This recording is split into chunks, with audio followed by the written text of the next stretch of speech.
धन्यवाद राजीव जी। भारतीय जनता पार्टी के नेताओं में और प्रधानमंत्री जी के भाषणों में सकारात्मक शब्द कब दिखाई पड़े आपको? देशद्रोही, देश के दुश्मन, भ्रष्ट, इन्हीं शब्दों का प्रयोग विपक्ष के लिए करते रहे हैं। अभी उनका भाषण हुआ कल झारखंड में। क्या कहा उन्होंने कि कांग्रेस, आरजेडी और जेएमएम ये राज्य के दुश्मन है। इन्होंने केवल इस देश को, इस राज्य को नष्ट किया है। वो ये कह रहे हैं कि झारखंड राज्य की डेमोग्राफी बदलती चली जा रही है घुसपैठियों की वजह से। अगर घुसपैठ हो रही है तो उसके लिए कौन जिम्मेदार है? उसके लिए झारखंड की सरकार तो जिम्मेदार नहीं है। घुसपैठ कोई पड़ोसी राज्य तो होता नहीं है, दूसरे देशों से होता है। जो दूसरे देशों की सीमाएं होती है उसकी रखवाली करने की जिम्मेदारी कौन है, किसकी है? वो कह रहे हैं कि भ्रष्टाचार चरम पर रहा है, पिछली सरकारों ने केवल इस राज्य को लूटा है। तथ्य क्या है कि उस राज्य में अब तक जब से वो राज्य बना है झारखंड, अब तक 7 मुख्यमंत्री हुए हैं। उसमें से 5 मुख्यमंत्री बीजेपी के साथ हैं। मधु कोड़ा साहब भी उसके साथ हो गए, जिनके ऊपर 4-4 करोड़ रुपए का भ्रष्टाचार का आरोप लगा रहे थे। तो कहने में तो कुछ संकोच इनको होता नहीं, बिना तथ्यों के जाने कोई बात कह देनी है। पर जिस राज्य के शिबू सोरेन और हेमंत सोरेन को छोड़ के जितने मुख्यमंत्री हैं, बाबूलाल मरांडी, मधु कोड़ा, रघुवर दास, अर्जुन मुंडा, सब के सब तो बीजेपी के साथ हैं। और अगर पूर्ववर्ती सरकारें केवल राज्य को लूटी हैं तो लुटेरे आपके साथ खड़े हैं। लेकिन आपको कहने में कोई संकोच नहीं है। दरअसल अब इन बातों का इन लोगों के ऊपर कोई असर नहीं होना है। राहुल गांधी के ऊपर जो हमला है यह बहुत ही स्वाभाविक सी बात है।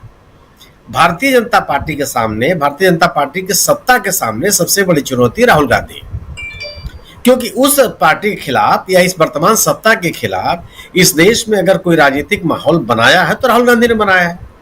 और वो राहुल गांधी किसी बात पे रुकने के लिए तैयार नहीं है। हमला किसके ऊपर होगा? इन हमलों से राहुल गांधी के ऊपर कोई नुकसान नहीं है। इन हमलों से भाजपा विरोधी राजनीतिक ताकतों का भी कोई नुकसान नहीं है। ये इससे कोई बल्कि मेरा अपना मानना है कि भाजपा विरोधी जो राजनीतिक ताकतें हैं और कंसोलिडेट होंगी। ये तथ्य है। मैं शकील जी से, प्रशांत जी से सहमत हूं कि राहुल गांधी के खिलाफ एक विषाक्त वातावरण बनाने की कोशिश है। तो केवल ऐसा नहीं कि जो 3 लोग बयान दे रहे हैं वही उसमें शामिल है। अगर आप तथ्यों से परे होकर के अगर आप ये कहते हैं कि राहुल गांधी ने ब्रिटेन में जाकर के देश विरोधी बयान दिए और उसकी पुष्टि करने के लिए आपके पास कोई तथ्य नहीं है, अगर आप ये कहते हैं कि यूएस में बैठ करके राहुल गांधी ने जॉर्ज टाउन विश्वविद्यालय के विद्यार्थियों के बीच में बैठ करके नेशनल प्रेस यूएस के में बैठ करके उन्होंने राष्ट्र विरोधी बयान दिए और देश का अपमान किया, तो निश्चित रूप से उस नेता के खिलाफ आप माहौल बनाते हैं।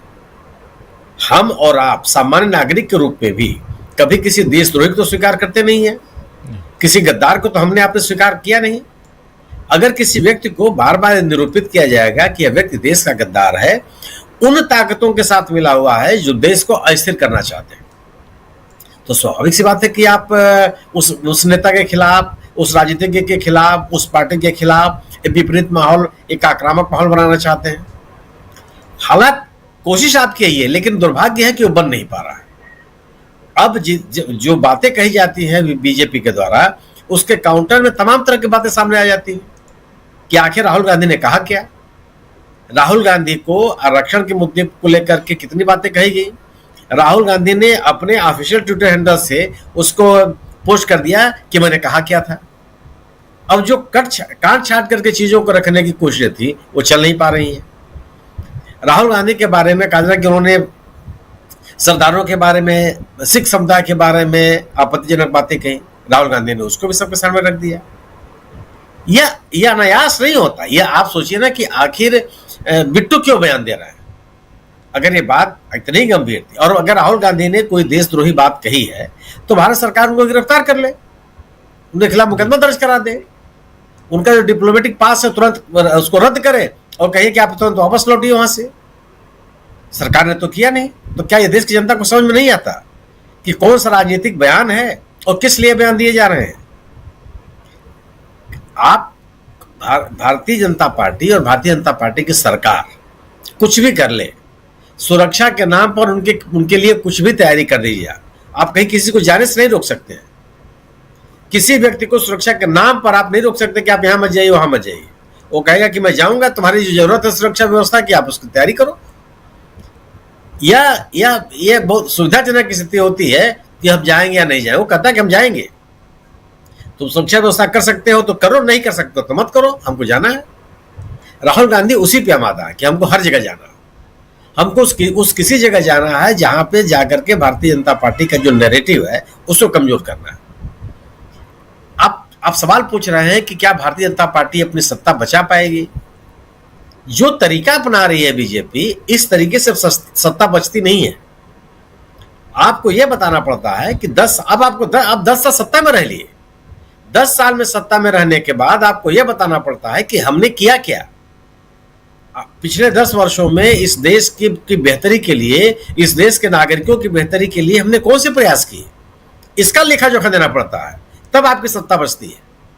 अब यह कहने से काम नहीं चलेगा कि झारखंड में जितनी सरकारें बनी है सब लूटती रही हैं। यह कहने से आपको काम नहीं चलेगा कि कांग्रेस और नेशनल कॉन्फ्रेंस आतंकवादियों से मिली हुई है। 10 साल से आप हैं जम्मू कश्मीर में। आपको यह बताना पड़ेगा कि 10 साल में आपने इन आतंकी घटनाओं को रोकने के लिए क्या किया, वहां के युवाओं को रोजगार देने के लिए आपने कौन सी कोशिश की। नेशनल कॉन्फ्रेंस की आलोचना करने मात्र से आपका काम नहीं चलने वाला। अब आप ऐसा नहीं कि आप सत्ता के बाहर हैं। और अगर आप राजनीतिक स्वीकृति जम्मू कश्मीर में, इससे अंदाजा लगा लीजिए कि कोई भी राजनीतिक दल या कोई भी राजनीतिक व्यक्ति भारतीय जनता पार्टी के साथ खड़ा होने के लिए तैयार नहीं है। भारतीय जनता पार्टी तमाम हथकंडे अपना रही है कि निर्दलियों को प्रोत्साहन मिल जाए, ऐसे तत्वों को प्रोत्साहन मिल जाए जो छोटे दल हैं, लेकिन अधिकृत रूप से कोई भी दल इनके साथ खड़ा होने के लिए तैयार नहीं हो रहा। क्योंकि जम्मू कश्मीर का इतिहास है कि जिस किसी भी पार्टी, संगठन या नेता ने भारतीय जनता पार्टी के साथ निकटता बढ़ाई, उसको राजनीतिक नुकसान हुआ। चाहे वो नेशनल कॉन्फ्रेंस हो, चाहे पीडीपी हो, और चाहे गुलाम नबी आजाद साहब हो, भले उनका राजनीतिक समझौता न रहा हो, लेकिन उसके नजदीक को दिखाई पड़े। आज स्थिति है पूरे चुनाव में कि कोई इतना बड़ा जर्स, आप डोडा की सभा देख लीजिए, आप डोडा की सभा में कितने लोग मौजूद थे, प्रधानमंत्री जी ने क्या कहा जी। हरियाणा की भी स्थिति वो नहीं है। हरियाणा में अब आप कांग्रेस की आलोचना करके, हुड्डा की आलोचना करके, नेशनल राष्ट्रीय लोकदल की आलोचना करके अपने समर्थन हासिल नहीं कर सकते। आप वहां लगातार सत्ता में है 2 सत्रों से, लगातार 2014 से आप सत्ता में है। अब आप बताइए ना कि वहां का किसान कैसे बेहतर हो गया? आपने वहां किसानों को जो आश्वासन दिए थे, उन आश्वासनों का क्या हुआ? आपको ये बताना पड़ेगा कि विनेश फोगाट के साथ जो हुआ वो क्यों हुआ।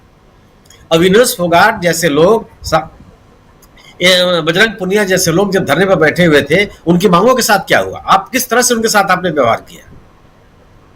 आपके ऊपर दोष या आरोप है, ये उन आरोपों की सफाई आपको देनी पड़ेगी। ये आप कांग्रेस की आलोचना, राहुल गांधी के खिलाफ अनर्गल बयान, विपक्षी नेता को लेकर के तरह तरह की टिप्पणियां और अन्य राजनीतिक दलों के ऊपर तरह तरह की टिप्पणियां, इनसे नहीं बात बनने वाली है। आप किसी भाषा का प्रयोग कर लीजिए, लगेगा आपको कि आपने बड़ी भारी बात कर लिया, लेकिन ये चीजें आपको राजनीतिक रूप से मजबूत नहीं करती। मेरा अपना मानना है कि राहुल गांधी के खिलाफ दिया जा रहा बयान राहुल गांधी को अविश्वसनीय बनाने की भारतीय जनता पार्टी की कोशिशों का एक अंग है। लेकिन अब यह जो दायरा है, यह जो तरीका है, ये पिट चुका है। इस दायरे से राहुल गांधी बाहर निकल चुके हैं। राहुल गांधी की राजनीतिक गतिविधियां लोगों के सामने हैं और वही उनकी विश्वसनीयता का आधार है। जी बिल्कुल, राहुल गांधी की राजनीतिक गतिविधियां और उन गतिविधियों में राहुल गांधी जो कुछ दिखा पाए हैं, जो कर पाए हैं, और खास